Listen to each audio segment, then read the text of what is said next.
ഗ്രഹിച്ച് കാര്യങ്ങൾ നിങ്ങൾക്ക് ആര് പറഞ്ഞു നിങ്ങൾ തന്നെ പറഞ്ഞാൽ അല്ല വേറെ ആരും പറഞ്ഞാൽ ആ ശ്ലോകം സംസ്കൃതത്തിൽ കൃഷ്ണചേട്ടൻ പറഞ്ഞായിരുന്നു. അതിൻ്റെ മലയാള പരിഭാഷ നീ പോകുന്നത് നാട്ടിലേക്കല്ല,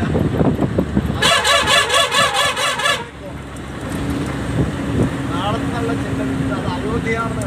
കാരണം നീ രാജകുമാരനായിട്ട് കണ്ടുപോയി വിചാരിക്കും